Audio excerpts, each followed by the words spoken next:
Makanya gereja nggak boleh terlalu NPD juga merasa bahwa semua solusi disediakan oleh gereja. Ya, kita sebagai hamba Tuhan juga harus berpikir bahwa memang ada kalanya bukan doa jawabannya. Mungkin yang Tuhan sediakan adalah ya kalau bahasa rohaninya mungkin wahyu untuk mengatasi ini itu ada di psikiater, betul. psikolog misalnya, atau konselor pernikahan. Iya. Betul. Jangan sampai kita berpikir kita punya semua jawaban, kita punya segudang cara untuk mengatasi masalah pernikahan. Sebenarnya ketika seseorang sangat rohani, dia itu seharusnya tidak akan abuse, seharusnya dia menjadi suami yang baik begitu, sehingga akhirnya si pasangan itu tidak bisa membuka matanya lebar-lebar karena tertutupi dengan dia rohani, pasti dia oke. Yes. Tapi itu dua-duanya sama-sama sepakat dan tahu gitu ya, itu mungkin bisa disebut lavender marriage.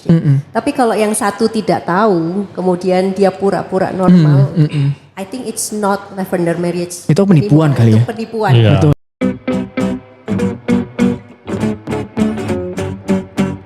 U-Talks, percakapan sumbang. Selamat datang Broken Saints di episode U-Talk podcast berikutnya. U-Talk, percakapan sumbang. Lupa ya udah berapa ya? Udah nggak tahu deh ini episode keberapa ya. Dan hari ini kita kedatangan bintang tamu ya, ada narasumber yang lain. Udah pada kenal ya. Tepuk tangan buat Pastor Vinky. Tepuk tangan. Dan kita dapat ada bintang tamu yang baru, ada Jessica Alayantara bersama-sama dengan kita. Bukan tamu lah, host yang baru ya. Host yang baru ya, narasumber yang baru. Baik, hari ini kita akan membicarakan topik yang seru banget. Kita akan membicarakan soal pernikahan dan perceraian. Saya akan menjadi host pada hari ini. Nama saya adalah CJ, everybody call me CJ and you guys already know me lah ya. Dan kita akan membahas soal seluk-beluk pernikahan dan perceraian yang sepertinya masih belum clear. Atau sepertinya jarang sekali ditanyakan dan ini ingin kita bahas. Tapi disclaimer dulu, semua opini dan pendapat yang kami utarakan di sini adalah opini dan pendapat kami pribadi. Kami tidak mengatasnamakan lembaga, sekalipun kami ada terkait dalam tergabung dalam STT mungkin atau tergabung dalam gereja, tapi kami tidak mengatasnamakan lembaga atau gereja manapun. Ini adalah murni pendapatnya CJ, pendapatnya Jessica Alayantara dan pendapatnya Vinky. Gitu. Jadi disclaimer dulu ya. Kalau ternyata ada pendapat yang tidak sesuai dengan pemikiran teman-teman atau pemikiran sinode gereja, nggak apa-apa. Silakan gitu. Silakan juga masuk ke dalam komen menurut pendapat teman-teman apa yang sebenarnya lebih tepat menurut pendapat teman-teman. It's okay, kita akan bercakap, ini jadi ruang aman untuk diskusi bersama gitu ya. Sekali lagi topik kita adalah soal pernikahan dan perceraian dan aku ingin mulai dengan satu pertanyaan yang mungkin agak tabu, but let's talk about it. Pentingnya seks di dalam pernikahan. Karena sepertinya kalau kita ngomongin pernikahan, kita ngomongin semua aspek yang lain. Aspek spiritual, aspek kesiapan mental, aspek finansial, aspek kematangan emosi, kematangan mental, kematangan karakter. Tapi jarang sekali kita ngomongin soal seks. Seakan-akan itu hal yang sudah harus diketahui dengan otomatis atau ya sudahlah itu tidak begitu penting begitu. Padahal faktanya adalah seks itu menjadi salah satu penyebab perceraian yang cukup tinggi ketika seseorang tuh bercerai karena not compatible in sex atau akhirnya meninggalkan seks sama sekali sehingga pernikahan itu tidak terasa seperti pernikahan melainkan seperti persahabatan gitu. Tentu dalam pernikahan harus ada persahabatan, tapi kalau pernikahan betul-betul sama seperti persahabatan tanpa keintiman fisik di dalamnya, I think that's something wrong. Dan saya ingin tanya dulu kepada Vinky, what do you think about it? Kalau ini pribadi ya, kalau secara pribadi ataupun secara mungkin psikologis kali ya, aku merasa itu sangat penting karena ya jujur saja gitu ya, saya masih sebagai seorang suami yang masih merasakan itu sebagai sesuatu yang dibutuhkan, walaupun aku tidak pernah melihat itu sebagai segalanya, tentunya ya, tentunya enggak, karena kan ya isi pernikahan kayaknya isi pernikahan itu jarang ya masalah seksualitas kan hanya kecil ya. Yang paling banyak kan masalah percakapan, ngobrol santai, banyak hal lah. Banyak hal yang basa-basi dan remeh-temeh justru lebih banyak di dalam pernikahan. Tapi kalau misalnya harus aku mencoba melihat secara objektif, mungkin ini akan kembali kepada masing-masing ya. Kan ada orang tingkat seksualitas seseorang kan pasti berbeda-beda, ya kan. Ya kalau ada yang high mungkin, ada yang biasa, bahkan ada yang aseksual, itu kan ada ya. Maka kan bagiku kita nggak bisa mengukur standarnya saya misalnya kepada misalnya teman-teman yang mungkin lebih tendensi seksualitas rendah atau aseksual misalnya gitu ya. Karena kalau misalnya saya pakai standar saya atau mereka misalnya pakai standarnya kepada saya, ya ini kan akan menjadi satu lensa yang satu penilaian yang gak tepat akhirnya. Nah makanya bagiku yang penting adalah bagaimana kita mengkomunikasikan tentunya. Itu kan menjadi ekspektasi kan. Dan Betul. itu dikomunikasikan sebelum pernikahan harusnya ya. Harusnya begitu ya. Tapi kan ada hal-hal yang baru ditemukan ternyata di dalam pernikahan. Kita gak pernah tahu sebelumnya. Nah itu gimana ngadapinnya. Itu mungkin jauh lebih substansial daripada sekedar seksualitas itu sih. Ya. Mungkin itu dulu kali ya. Baik, oke. Tapi menarik bahwa akhirnya itu justru tidak boleh menjadi hal yang tidak terbahas sama sekali sebelum pernikahan. Jadi kayaknya sebelum pernikahan janganlah kita ngomongin seks gitu. Sehingga itu hal yang tidak pernah terbahas begitu masuk ke dalam pernikahan itu justru jadi struggling begitu kan. Betul.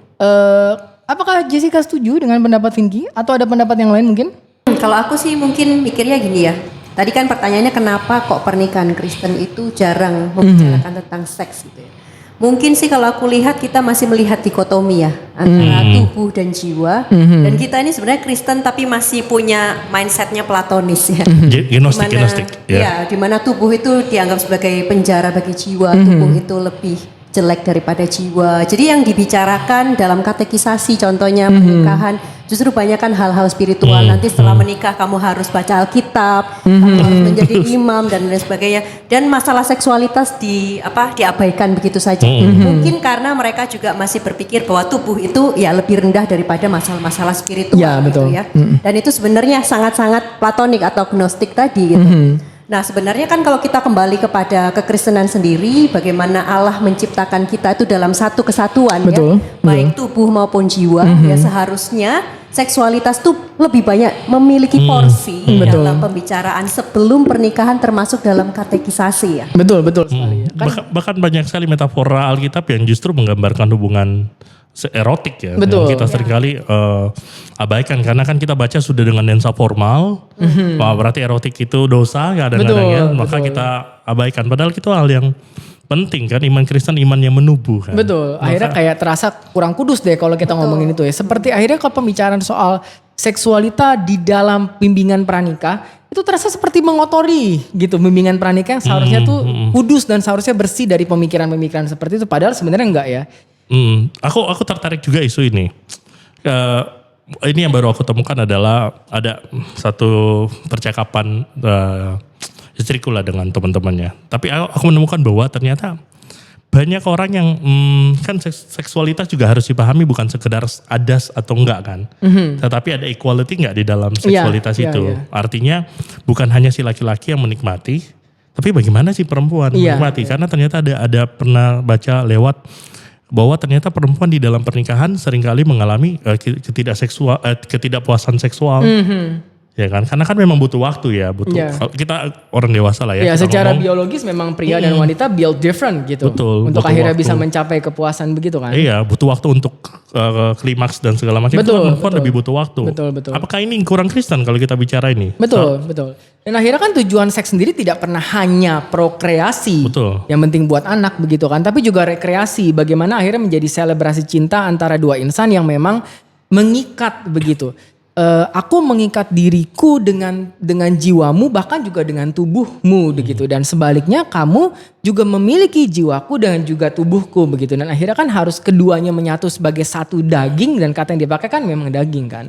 Maka sebenarnya tidak masalah ya misalnya untuk akhirnya bimbingan pranikah itu membicarakan seksualita di dalam rasa maluan begitu. Seperti apa sih yang saya butuhkan? Betul. Atau bahkan bisa, I'm sorry to say this, bisa segrafik, oke, aku berharap kamu melakukan ini dengan gaya ini, dengan apa. Mungkin itu juga maksudnya tidak perlu dilihat sebagai ampun kok gitu banget sih. But kalau itu memang sudah kesepakatan yang bisa disepakati antara kita berdua begitu as equal partner, maybe we need to talk about sex as openly as possible. Bahkan sampai ke tahap-tahap itu kali ya. Betul. Kalau kita nggak percakapkan kan nanti terjadi ketimpangan, bahkan seringkali gereja tuh hanya menyoroti masalah wah udah melakukan atau belum sebelum menikah. Ini fatal sekali loh, karena bagiku yang lebih penting bukan what they have done di masa lalu. Karena kalau itu menjadi standar kekudusan kita akan kembali kepada legalisme, bukan lagi kasih karunia kan. Dan kemudian kalau itu yang terus diukur, bagaimana gereja mencegah misalnya pemerkosaan di dalam rumah tangga? Itu kan sering terjadi kan, dan seringkali perempuan jadi korban kan. Betul. Atau mungkin Mbak sebaliknya gitu. Atau sebaliknya. Si perempuan menahan seks sebagai hukuman kepada si suami, padahal dia tahu lah secara biologis si pria akan lebih punya libido atau dorongan, tapi enggak. Gua nggak mau gara-gara lu nggak begini. Jadi kan akhirnya jadi power dynamic gitu. Itu bukan lagi menjadi selebrasi cinta, tapi jadi tarik-tarikan power ya. Iya.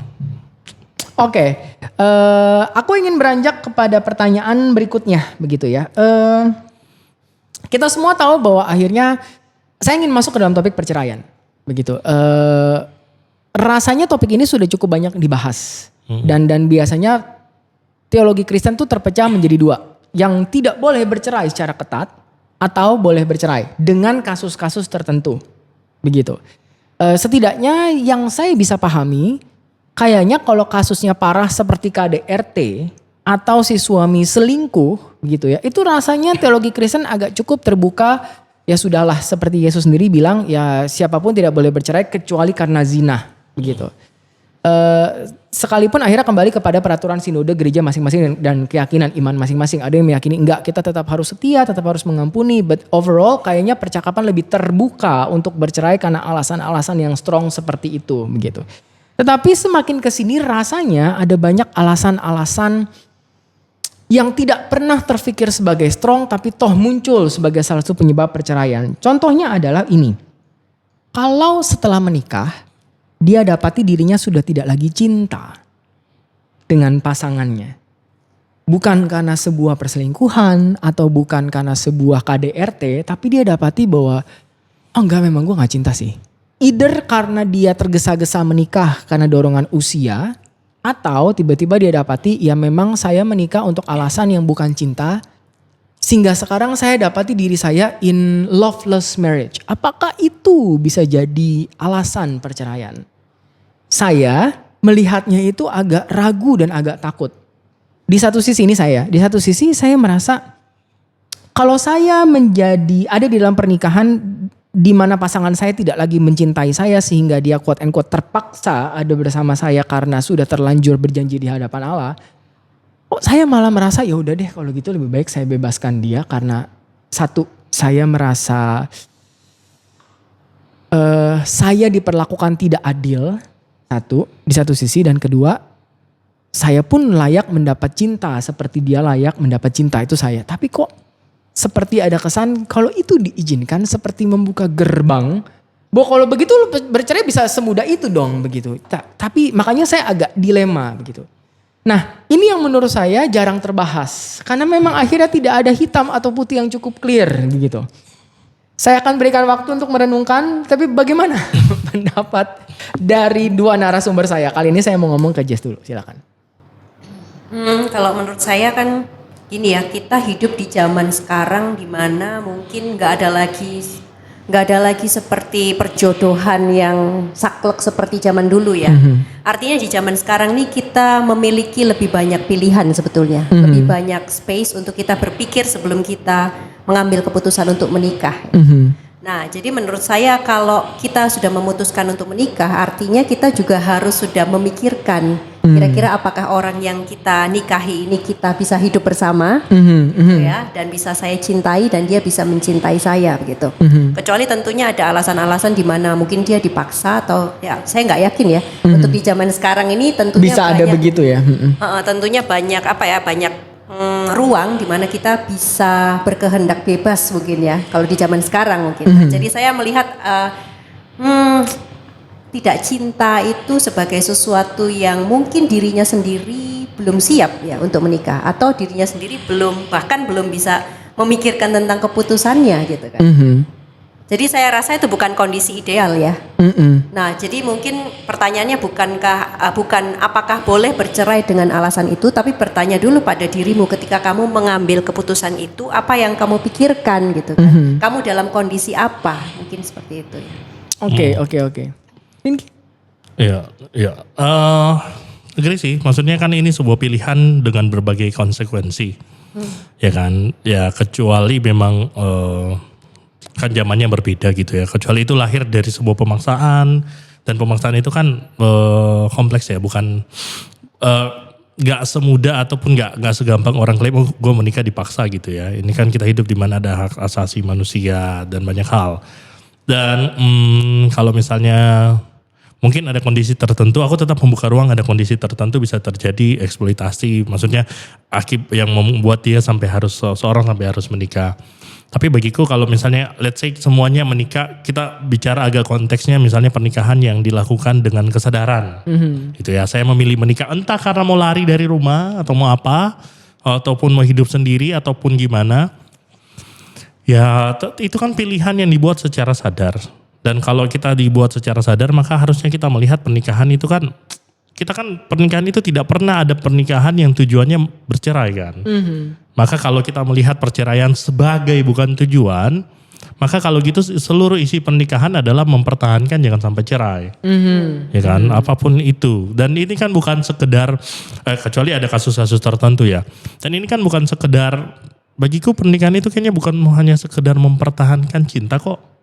Ada banyak hal di dalam, ada kebersamaan, apalagi kalau sudah punya anak ya, kalau ada anak atau apa, ada rangkaian bersama, ada banyak hal-hal lain yang sebetulnya yang menjadi apa ya, yang mengisi pernikahan. Tentu kita perlu mengisi dengan cinta kasih, tapi kan ini diusahakan bersama. Mungkin pertanyaannya, ketika tidak cinta, pertanyaannya juga apa yang sudah dilakukan? Apakah ada usaha-usaha untuk akhirnya memperbaiki hubungan itu kan? Aku mungkin cukup percaya bahwa kalau nggak ada trauma tertentu ya, rasanya cinta itu terjadi karena ada usaha ya. Aku agak berbeda dengan bucin gitu ya, yang sekali ketemu atau cinta pandangan pertama. Mungkin ada juga cinta yang kayak begitu, tapi kan juga itu juga usaha. Kita nggak hati-hati di zaman yang serba feeling ini. Seringkali kan kita melihat cinta itu sebatas apa ya, perasaan kan.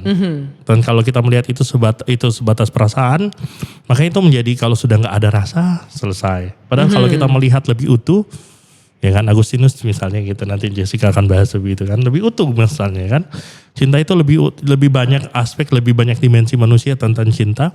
Ya itu kan banyak hal yang bisa membangkitkan cinta, atau banyak hal yang bisa menunjukkan apa itu cinta sebetulnya, bukan hanya perasaan.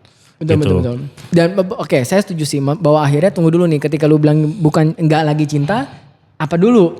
Jangan-jangan itu sesuatu yang dangkal, seperti saya tidak lagi merasakan seperti dulu gitu. Iya. Nah, kalau cuma itu kan rasanya menilai cinta dengan terlalu sempit dan terlalu dangkal, padahal bukan itu yang harusnya dilihat sebagai keutuhan cinta ya. Maka menurutku lebih krusial kalau kita bertanya, masih daripada sekedar gue masih cinta atau enggak, adalah bertanya masih cocok jadi temen gak pasanganku? Dan itu yang harus diusahakan kan. Even though maksudnya udah tidak apa ya, karena kan kalau sudah jadi teman dan misalnya kita seperti teman yang sangat dekat, sangat akrab, yang bisa berbagi cerita, berbagi hidup, ya kan, dan menjadi seperti sahabat, yang mungkin sudah beralih dari cinta-cinta yang romantis, mungkin sudah hilang yang romantisnya. Tapi kan kisah kasih persahabatannya bertransformasi ada ya. lah ya, menjadi sesuatu yang mungkin bahkan beyond sekedar romantis. Kalau masih cocok di situ bagiku ya. Tapi sebenarnya itu jadi kasus baru ya. Tadi kan yang ditanyakan itu pertama kali nikah itu nggak cinta. Ya kan? Enggak, justru gini, di tengah pernikahan dia dapati cintanya hilang. Iya. Kalau pertama kali menikah tidak cinta, berarti kan ya udahlah ya, dia sedang membuka a can of worms yang baru gitu. Dia sedang menimbulkan konflik yang tidak perlu gitu. Ya enggak, tapi kan pertama kali si C tadi tanya mengenai orang yang menikah padahal dia nggak cinta. Terus Pinky belokkan kepada orang yang awalnya cinta, tapi itu hilang cinta. Hilang cinta. Nah sebenarnya yang lebih berbahaya itu yang sudah cinta duluan, tapi ketika menikah tiba-tiba nggak cinta, itu jauh lebih berbahaya daripada orang yang awalnya nggak cinta terus menjalani pernikahan. Karena cinta itu kan sebetulnya kan bisa dipupuk ya. Nah perjalannya waktu bisa aja awalnya nggak begitu cinta, nanti lama-lama bisa cinta. Nah tapi kalau kasus yang tadi Vinky angkat adalah awalnya cinta banget, ternyata dalam perjalanan menjadi tidak cinta. Nah kan pertanyaannya, jadi apa yang terjadi di dalam proses pernikahan itu sehingga awalnya ketika dia menikah tuh sangat cinta, di tengah-tengah bisa tiba-tiba hilang cinta. Nah ini kan banyak banyak hal yang bisa terjadi. Contohnya dia tertarik dengan pria lain atau wanita lain, atau dia tidak terpenuhi kebutuhan ekonominya dan lain sebagainya. Ya, atau dia merasa kok isi pernikahan hanya tekanan dan tekanan, tidak ada lagi kesenangan atau happiness inside, sehingga dia melihat pernikahan sebagai sesuatu kayak penjara, bukan lagi rumah begitu kan. Tapi mungkin kalau kayak gitu akhirnya harus dilihat juga gini kali. Baiklah, masalah dalam rumah tangga pasti ada. Dan feeling itu kan fluktuatif ya, tidak bisa on terus menerus, gila tingkat feeling saya ada di 100%, mungkin kadang-kadang bisa turun. Tetapi ketika itu terjadi, apakah ada usaha, maukah dua-duanya itu willing to work on it begitu. Makanya bagiku pernikahan itu harus dilakukan oleh orang yang dewasa ya. Betul. Kalau misalnya orang yang gak dewasa kan mudian, maksudnya tentu semua orang bisa mudian, tapi kalau kita cukup dewasa kita bisa tahu mengontrol, atau misalnya kita tidak terbawa dengan mood, dengan apa segala macam yang fluktuatif itu, kita tidak terbawa dengan itu. Makanya bagiku ya pernikahan itu harus dilakukan, terus dijalani oleh orang-orang yang dewasa. Dewasa itu adalah dia tahu mengontrol perasaan.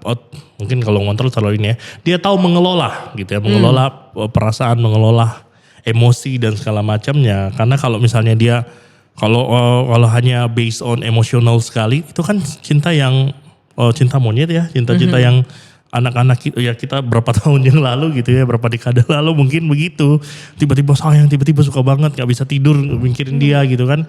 Itu kan ya, itu kan apa ya, cinta-cinta yang belum matang kan. Makanya orang yang menikah itu prosesnya yang harus dilewatin, yang harus dihadapi, yang harus menjadi syarat ya kematangan. Betul. Atau bahkan kematangan untuk melihat bahwa begitu kamu masukkan pernikahan, romance itu tidak akan terus ada. That's just the reality of marriage. Tapi gitu. kadang-kadang ya ada orang yang sebelum menikah itu terlihat berbeda karena memang dia menyembunyikan banyak hal. Tapi setelah menikah ternyata punya NPD lah atau punya hal-hal yang lain. Nah ini memang kasus baru lagi gitu kan. Gimana ternyata dulu dia baik ya, ternyata setelah nikah beda lagi. Ternyata itu hanya topeng begitu. Tapi kalau ke dalam kasus kayak begitu, bagaimana dong harus kita mengukur? Karena kan mungkin kita bisa mengukur dari gini ya, apakah si pasangan yang bertopeng ini menyediakan diri untuk dikonseling atau menyediakan diri untuk terbuka. Tapi kalau akhirnya dia tidak kan batin banget ya sebagai pasangan gitu kan, gak seimbang terus dalam pernikahan di mana saya mengusahakan yang satu tidak. Yang satu aktif mengeluarkan tangan, yang lain terus menepis, kan capek hati juga ya. Itu jadi abuse jadinya. Kekerasan dalam rumah tangga itu kan bukan hanya fisik. Yes. Dan bisa aja dikata-katain, Betul. gaslighting, gak mau minta maaf, selalu menyalahkan Betul. pasangannya. Atau diremehkan. Iya betul, itu kan sangat batin banget. Iya, gitu ya. dibanding-bandingkan lah dengan pasangan yang itulah, dengan yang inilah begitu. Iya betul sih, Dan itu juga termasuk dan aku pikir ironi ya, kadang-kadang gereja tuh gak mau ngurusin masalah abuse dalam konteks emotional abuse segala macam. Tapi kalau misalnya tapi masalah seksualitas tuh juga nggak mau urus yang tidak melihat penting yang menubuh. Jadi aneh ya. Jadi seakan-akan kayak gereja hanya mau mengurus kasus perceraian yang kalau sudah ditampar dengan berdarah baru itu dilihat. Gitu aja baru lu mikir yang fisik. Tapi kalau yang abuse yang emosional yang nggak kelihatan, sepertinya itu ya udahlah ya gitu ya. Iya, tapi giliran masalah seksualitas yang kita bahas yang tadi nggak mau dibahas karena terlalu menubuh kan, hal yang menubuh kan akhirnya jadi tanggung-tanggung ya. Double kadang standar. kalau emosional kita pergi ke pendeta, yang disarankan adalah didoakan, diampuni, berikan kesempatan. Padahal ada orang-orang yang memang tidak bisa berubah gitu. Maksudnya dia memang sakit, harus ditreat oleh psikolog. Oh iya gitu betul. Kan. Betul. Makanya gereja nggak boleh terlalu NPD juga, merasa bahwa semua solusi disediakan oleh gereja. Nah, kita sebagai hamba Tuhan juga berpikir bahwa memang ada kalanya bukan doa jawabannya. Mungkin yang Tuhan sediakan adalah ya kalau bahasa rohaninya mungkin wahyu untuk mengatasi ini itu ada di psikiater betul. Psikolog misalnya, atau konselor pernikahan. Betul. Jangan sampai kita berpikir kita punya semua jawaban, kita punya segudang cara untuk mengatasi masalah pernikahan. Maka gereja harus melibatkan ini semua kan. Gereja harus harus ada multidimensional cara mendekati masalah pernikahan. Kita nggak bisa hanya masalah doa, hanya masalah nasihat, baca firman Tuhan. Seolah-olah kalau orang menjago Alkitab dia nggak akan abuse. Betul. Tapi itu ada loh, ada sepertinya itu juga harus kita harus kita runtuhkan lah ya, mitos-mitos bahwa sebenarnya ketika seseorang sangat rohani, dia itu seharusnya tidak akan abuse, seharusnya dia menjadi suami yang baik begitu, sehingga akhirnya si pasangan itu tidak bisa membuka matanya lebar-lebar karena tertutupi dengan dia rohani, pasti dia oke. Yes. Gitu. Tapi itu banyak sih, itu banyak. itu Lumayan banyak orang yang jatuh ke dalam cara begitu karena kita dibius seolah-olah spiritualitas itu sama dengan aktivitas keagamaan ya kan. Dia rajin pelayanan, rajin apa gitu, mau pimpin pujian, mau main musik, mau khotbah gitu kan. Itu menjadi ukuran kedewasaan rohani, padahal kedewasaan rohani bukan itu. Betul. Atau mungkin kita juga harus hati-hati terhadap kayak gini. Kayak dalam praktek pacaran banyak yang yuk kita doa sama-sama, it is a good thing. Itu wajib. Tapi doa sama-sama kan bukan berarti menjadi kita baik-baik saja karena dia ngajak gua doa kok gitu. Seakan-akan itu juga jadi topeng baru untuk saya tidak jeli melihat gitu. Dan itu kan jadi kamuflase baru gitu. Iya, betul. Nah berkaitan dengan perceraian gitu, ada beberapa, saya akan angkat setidaknya tiga kasus lain yang sebenarnya juga lumayan marak gitu ya akhir-akhir ini yang sepertinya belum mendapat perhatian penuh. Yang pertama adalah ketika akhirnya si suami atau si istri lebih mendukung mertua daripada pasangan. Nah itu beberapa kali saya lihat di feed IG ada beberapa pasangan yang bercerai karena itu gitu. Seperti akhirnya pernikahan ini bukan hanya kamu dan aku dan Tuhan, tapi kamu dan aku dan mamamu. Kamu dan aku dan papamu. Sehingga kita tidak pernah menjadi satu keluarga sebab selalu ada keluarga lain masuk ke dalamnya gitu. Finansial kita, masa depan kita tidak pernah hanya kamu dan aku dan anak kita, tapi kamu, aku, keponakanmu, adikmu begitu. Sementara itu kita sedang struggling. Adalah satu hal untuk kita berbagi beban bersama karena kita dua keluarga yang menyatu. Tetapi kalau akhirnya prioritasnya kacau, itu bagaimana begitu? Di dalam perspektif pernikahan Kristiani menurut Vinky dan Jessica, apakah ini bisa dipertimbangkan? Wah ini nggak bisa sih, kayaknya susah kayaknya. Apakah boleh, kalau saya boleh kata istilah boleh ya, bolehkah bercerai dalam kasus-kasus yang demikian? Mungkin bercerita sedikit ya. Sebelum aku menikah, mamaku sering bilang gini, spend time dengan orang tua sebaik mungkin. Ini kalau kamu menikah, kita ini nggak boleh jadi prioritas kamu. Kamu tuh punya keluarga sendiri dan itu prinsipil sekali gitu.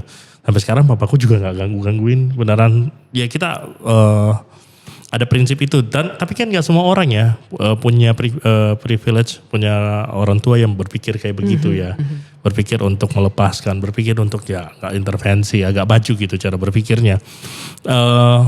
Bagiku ya memang pada akhirnya ya kalau aku melihat ya memang kalau misalnya pernikahan itu kan sudah menyatu dua orang dan itu menjadi utama mereka dan ketika seseorang siap menikah, sebetulnya siap menikah berarti siap menempatkan keluarga yang lain sebagai nomor sekian for the sake of untuk menempatkan istri dan anak sebagai yang utama kan. Betul. Maka kalau dia belum siap untuk melepaskan yang di belakang, mau itu keluarganya, mau itu papanya, mamanya, siapapun itu kan berarti belum siap menikah. Makanya bimbingan konseling pranikah kan harusnya ke situ, harusnya mengarah ke situ kan. Makanya ada istilah-istilah, ada keluarga besar, ada keluarga inti gitu kan. Keluarga inti siapa? Yaitu dua pasangan suami istri dan anak-anaknya. Nah ketika anak-anaknya sudah menikah, mereka membentuk keluarga inti yang lain, yang ini jadi keluarga besar. Nah mental itu dulu deh. Kalau misalnya makanya bagiku kayaknya kalau sudah sampai kepada masalah itu muncul di dalam pernikahan itu seperti ada satu fase yang skip. Ada pemahaman yang keliru kali ya. Makanya aku bilang ke istriku kadang-kadang aku ini ya kalau anakku perempuan gitu ya. Salah satu pertanyaan yang akan kutanyakan sebaik mungkin kepada calon siapapun yang akan mendekati anakku kelak adalah, lu independen gak dari keluarga lo? Kalau lu gak bisa stand by with my daughters gitu ya, lu gak akan gue izinin. Karena itu memang masalah apalagi di culture Asia ya. Betul. Setuju? Setuju sih. Jadi memang itu banyak masalahnya kan di Asia ya. Mungkin kalau di Barat kan tidak ada masalah yang seperti ini. Iya, gitu. seperti betul. Dan memang kalau mau dikurangi masalah-masalah seperti ini, walaupun mungkin pasti muncul ya dalam rumah tangga, dari awal menikah itu memang sudah harus tentukan boundariesnya gitu ya. Jadi ya kita tetap akan mengunjungi, tetapi kalau bisa pun jangan tinggal bareng, jangan bergantung. Pokoknya jangan sampai kita bergantung dengan mertua atau dengan orang tua. Itu sudah semacam boundaries yang sangat kuat sih seperti itu. Jadi kalau kita aja masih numpang, kita aja masih bergantung sama mertua, mereka, ya pasti mereka juga akan menuntut lebih dong dari Betul, keluarga betul. kita. Tapi kalau kita sudah menetapkan dari awal, oh boundariesnya ini, walaupun saya mulai dari nol, ya saya akan menjalani itu. Demi Betul. apa? Demi keluarga kecil saya. Betul. Tentu saja di luar sana akan banyak sekali hubungan mertua dan menantu yang sangat baik begitu. Sangat mungkin juga ada banyak couple-couple yang tinggal bersama mertua dan Betul. aduh indah sekali begitu. Justru dia sangat menyukai, terasa seperti saya dapat ibu baru yang mengasihi saya begitu. Tapi juga tidak bisa menampilkan fakta bahwa kadang-kadang itu jadi sumber konflik gitu. Dan Alkitab sendiri berkata bahwa ketika dua jadi satu daging dia harus meninggalkan gitu rumah dan membuat rumah baru gitu. Boundary sih. Boundaries itu harus kan. ada. Betul, bahwa kita adalah bagian dari keluarga, iya. But then again, saya harus meninggalkan rumah gitu. Saya adalah kepala yang baru gitu. Dan dalam hal ini saya rasa memang harus ada bijak agar, karena konflik terjadi ketika, ini contoh ya, contoh yang saya lihat di feed IG, di mana si suami tidak bisa memutuskan pilihan sehingga si menantu wanita gitu ya dengan mertuanya tuh terus berkonflik gitu. Menurut saya ada baiknya si suami yang pasang badan. Betul, kalau misalnya si suami, kalau misalnya contohku ya, kalau aku dengan keluargaku harus aku yang pasang badan. Betul. Kalau istriku dengan keluarganya dia yang harus pasang badan. Betul sekali. Itu kan simple itulah sebenarnya, itu strategi yang agak yang simple sebetulnya. Iya gitu dan sedih ya ketika akhirnya seorang pasangan istri atau suami harus begging gitu kepada pasangannya, please perhatikan gua gitu. Itu kan kayak apa ya? Please tempatkan gua sebagai pasangan lu dalam hati lu gitu. Please prioritaskan gua. Itu kan juga sebuah, aduh apakah itu harus saya minta? Ketika saya minta itu kan juga menyayat hati bahwa fakta bahwa saya harus meminta kepada pasangan saya untuk menempatkan saya sebagai prioritas. Itu kan juga speaks volume sudah begitu. Jadi aku setuju bahwa memang lebih baik kita harus mandiri secara finansial ya. Untuk kalau kita mau harus pisah rumah dan menjadi keluarga inti, kita harus mandiri secara finansial. Kalaupun tidak, ya tidak perlu juga lah kayak kalau harus ngekos nggak apa-apa lah. Begitu. Kalau harus kontrak juga nggak apa-apa. Tidak perlu si ideal. Kita harus punya rumah dulu. Aduh belum punya rumah nih. Ya udah tinggal sama mama gitu. Agak berbeda ketika kita yang bergantung kepada orang tua atau dengan orang tua bergantung kepada kita. Itu dua hal yang akan berbeda. Karena kayaknya dari yang kulihat atau dua-duanya misalnya dalam konteks kesepakatan bersama. Misalnya kan saya contohnya gitu ya, tinggal sama mertua kan hari ini karena kan mama mertua udah ditinggal ya kan, tinggal sendirian, benar-benar sendirian ya kita ya sama-sama lah di dalam. Tapi boundary itu terjaga, cukup terjaga. Betul. Kita udah tahu dan boundary ini kan dibicarakan ya, atau dijadikan prinsip bersama gitu. Sehingga akhirnya ya pasti ada kadang-kadang gesekan tertentu. Tapi ya kita juga membatasi, maksudnya kita nggak memperbesar hal yang kecil dan memperkecil hal yang besar gitu. Jangan sampai begitu juga kan. Betul. Gitu. Jadi ya baiknya dibicarakan. Tapi kan prinsip utamanya adalah prioritas adalah keluarga inti. Gitu Betul. sih. Baik, kasus berikutnya yang ingin saya bahas adalah soal lavender marriage. Pasti kurang lebih 2 narasumber saya sudah pernah mendengar kali ya, bahwa akhirnya sebenarnya dia menyukai sesama jenis begitu, tetapi dalam rangka menutupi diri, entah karena tekanan sosial atau karena dorongan keluarga, sehingga akhirnya dia menikah dengan, ada 2 nih biasanya lavender marriage. 1, yang pria memang gay, yang wanita memang lesbi, tapi mereka sama-sama sepakat ya udah yuk mari kita masuk ke dalam pernikahan supaya kita dalam tanda kutip aman, tidak dibicarakan, tidak dituntut terus begitu. Tetapi yang kedua, yang satu straight normal dan mencintai si suami atau mencintai si istri, yang lain mengaku normal supaya akhirnya bisa menikah padahal sebenarnya dia punya ketertarikan kepada sesama jenis. Dan itu sekarang cukup marak terjadi. Nah, bagaimana cara kita menyikapi ini di dalam perspektif pernikahan Kristen? Kalau dua-duanya sama-sama sepakat dan tahu gitu ya, itu mungkin bisa disebut lavender marriage. Ya. Tapi kalau yang satu tidak tahu, kemudian dia pura-pura normal, I think it's not lavender marriage. Itu penipuan kali ya? Itu penipuan. Iya, Betul, iya. iya sih. Dan ada ketidakadilan di situ. Betul. Karena dia tidak terbuka dengan seksualitasnya. Gitu. Dan menurut saya itu tidak bisa ditolerir ya. kalau Iya. Nah, beda hal kalau misalnya mungkin baru find out bahwa I'm queer ketika sudah di dalam pernikahan. Kan, ya, itu agak berbeda ya. Karena kayaknya queer itu cenderung bergumul panjang dengan identitasnya sampai nggak berani mengakui gue yang mana sih sebenarnya. Mungkin agak berbeda ya. Tapi kayaknya kalau orang udah dewasa harusnya sudah bisa tahu lah ya. Iya. Sudah bisa tahu lah dia ini, dan ya makanya aku setuju tadi. Itu jadinya ketidakadilan dan akhirnya yang satu digunakan kan.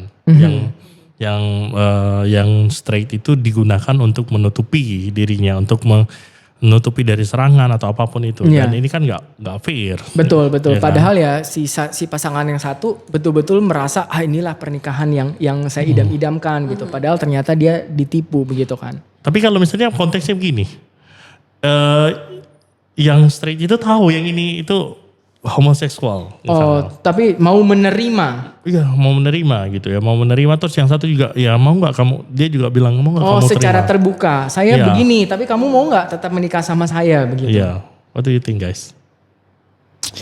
Ini menjadi kajian yang harus dikaji lagi. Maksudnya gini, saya tidak pernah membaca secara, karena psikologi sendiri sudah berkata bahwa LGBT itu bukan sebuah penyimpangan ya. Psikologi setidaknya psikologi arus barat deh begitu. Dan karena sudah tidak lagi disebut sebagai penyimpangan, rasanya tidak pernah ada kasus di mana sembuh. Ini sepemahaman saya, sekali lagi saya bisa jadi salah begitu. Tetapi kan gini, kalau memang kamu sendiri sadar bahwa kamu punya orientasi seksual yang berbeda, kenapa tetap mau memaksa menikah dengan dia? Gitu. Dalam pikiran saya, tidakkah dia juga layak mendapat suami yang quote and quote normal, yang sama seperti dia, yang mengidam-idamkan tubuhnya, yang mengasihi dia sepenuhnya gitu, tanpa terpaksa dan tanpa dipaksa. Karena apa tujuannya kamu meminta dia menikahimu kecuali lagi-lagi karena kamu butuh topeng. Hanya saja dengan cara yang halus. Hanya dengan cara yang tidak menipu. Tapi kan tetap ada ketidak-equalan begitu. Dan mungkin itu juga menjadi sebuah tragedi mungkin karena ya karena minimnya mungkin penerimaan keluarga dan sosial yang kadang-kadang juga bisa jadi mendorong kasus-kasus seperti itu gitu. Tapi menurut saya lebih baik tidak rasanya ya. Lebih baik ya sudahlah, kalau harus sendiri biarkanlah sendiri daripada akhirnya dalam tanda kutip ya mempermainkan pernikahan. Makanya pembahasan yang di awal kita tuh jadi penting, pembahasan soal seksualitas. Karena ini kan hanya bisa kalau misalnya kita tidak melihat pernikahan sebagai seksualitas, hubungan seksual, hubungan intim itu, sexual intercourse itu sebagai aspek penting di dalam sebuah pernikahan yang perlu dibahas, yang perlu dikomunikasikan, ekspektasi dan segala macamnya, kepuasannya, apapun itu. Akhirnya kan yang kayak gini nih bisa berpikir bahwa ya penting kan gue bersama lu. Padahal kan sudah jelas.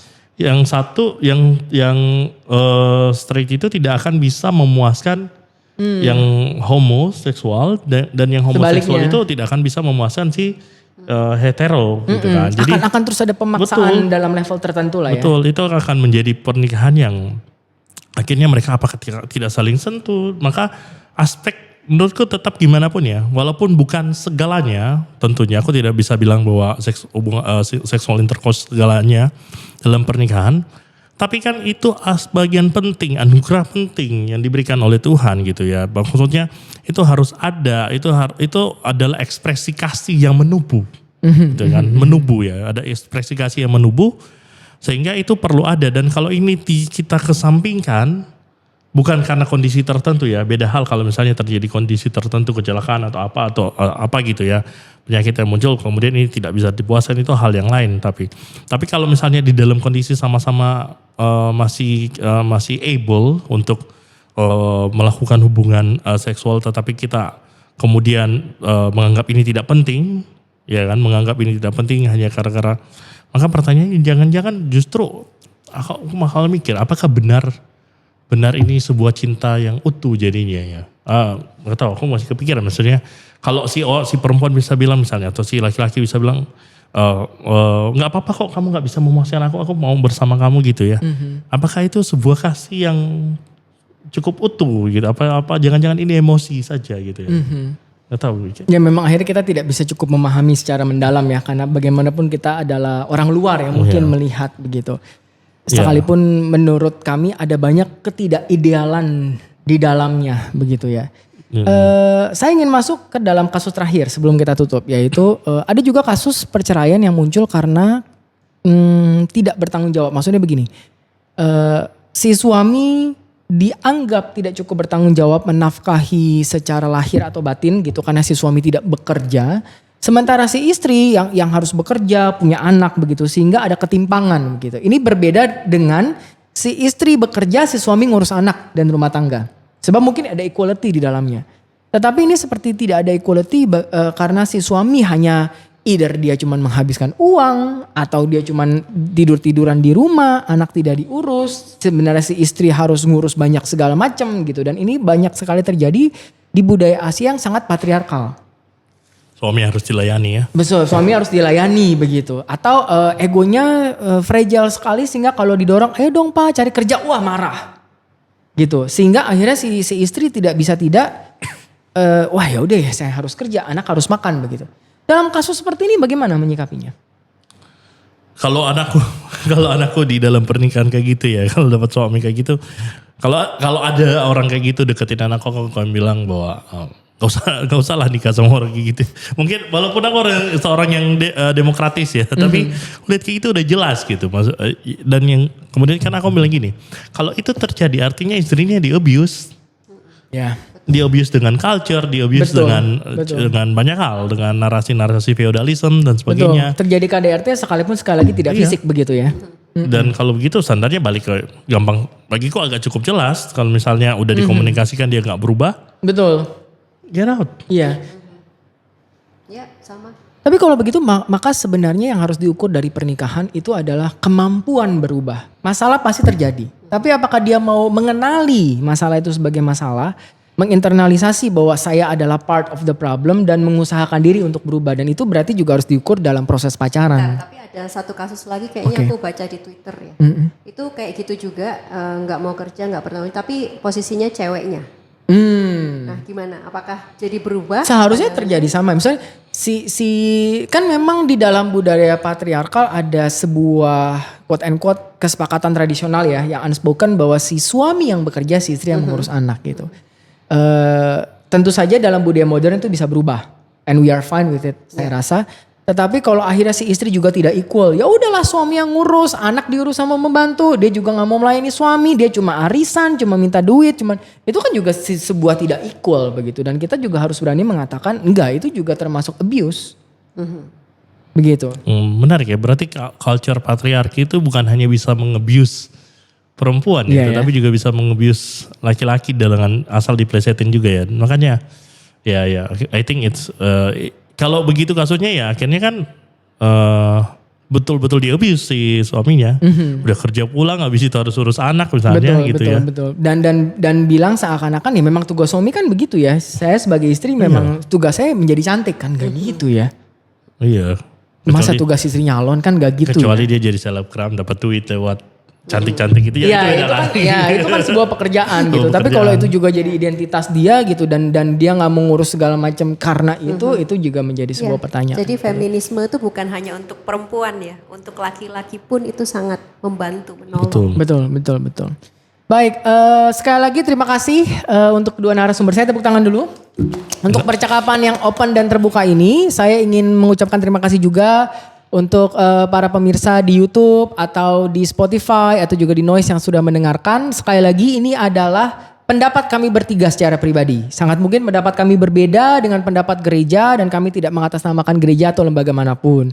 Kalau teman-teman punya pendapat yang berbeda, please educate us. Mari kita bercakap, mari edukasi kami sangat mungkin bisa salah. Silakan ngobrol di kolom komentar. Thank you everybody, bye-bye. Bye.